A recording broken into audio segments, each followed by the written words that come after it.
যশোরে রাষ্ট্রদ্রোহের মামলায় বিএনপির ভারপ্রাপ্ত চেয়ারম্যান তারেক রহমানকে বেকসুর খালাস দিয়েছে আদালত। সোমবার দুপুরে জেলা ও দায়রা জজ আদালতের বিচারক শেখ নাজমুল আলম এ আদেশ দেন।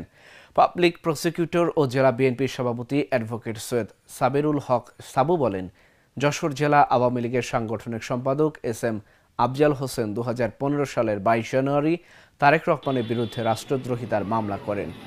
মামলায় উল্লেখ করা হয়, তারেক রহমান বঙ্গবন্ধু শেখ মুজিবুর রহমানের বিরুদ্ধে ঘৃণা, বিদ্বেষ, অবজ্ঞা ও কুরুচিপূর্ণ বক্তব্য দেন, যা রাষ্ট্রদ্রোহিতার শামিল। এরপর আদালতের নির্দেশে যশোর কোতোয়ালি থানা পুলিশ তদন্ত শেষে ওই বছর 11 এপ্রিল তারেক রহমানের বিরুদ্ধে চার্জশিট দেয়। তিনি আরও জানান, দীর্ঘ 9 বছর ধরে চলমান এই মামলায় সাক্ষ্য প্রমাণে অভিযোগ প্রমাণ না হওয়ায় তারেক রহমানকে বেকসুর খালাস দেন বিচারক। পরবর্তী সময় মামলা প্রত্যাহারের দাবি করেছিলাম, যে পাবলিক প্রসিকিউটর যে কোনো মামলা যে কোনো স্টেজে প্রত্যাহারের জন্য আবেদন করতে পারে। আমলি আদালত এই মামলা আদেশকে আমাকে নামঞ্জুর করে আদেশ আমাকে প্রত্যাহার করা যাবে না মর্মে উনি দিয়ে দেন।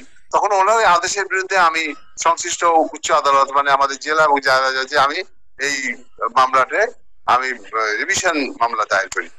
এই রিভিশন মামলায় শুনানি অন্তে আমাকে এই মামলায় খালাস দেওয়া হয়, যেহেতু 124-এর ক মানে রাষ্ট্রদ্রোহী মামলার কোনো এভিডেন্স না থাকার কারণে আমরা বিভিন্ন আইন দিয়েছি, আইনের দেওয়ার প্রেক্ষিতে আমাদেরকে এটা দিয়েছে। মামলায় অভিযোগ ছিল জনাব তারেক রহমান সাহেব কোনো এক জায়গায় বক্তৃতায় জনাব শেখ মুজিবুর রহমান সম্পর্কে একটি বক্তব্য রেখেছেন, সেটাই সংক্ষুব্ধ হয়ে এই মামলাটি করে। কিন্তু আপনারা জানবেন যে 124-এর যে রাষ্ট্রদ্রোহী মামলা, তিনি কোন রাষ্ট্রের কোনো দায়িত্বে শেখ মুজিবুর রহমান তৎকালীন সময় ছিলেন না।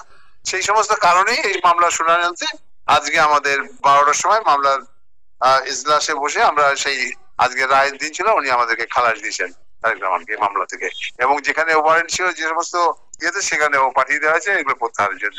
এগুলো কথা মানে রাষ্ট্রদ্রোহী মামলা থেকে আপত্তি পেয়েছি আমরা। এটা আমরা মানে পাবলিক প্রসিকিউটর হিসাবে আমি এটা আবেদন করেছিলাম বা এটা দরখাস্ত করেছিলাম।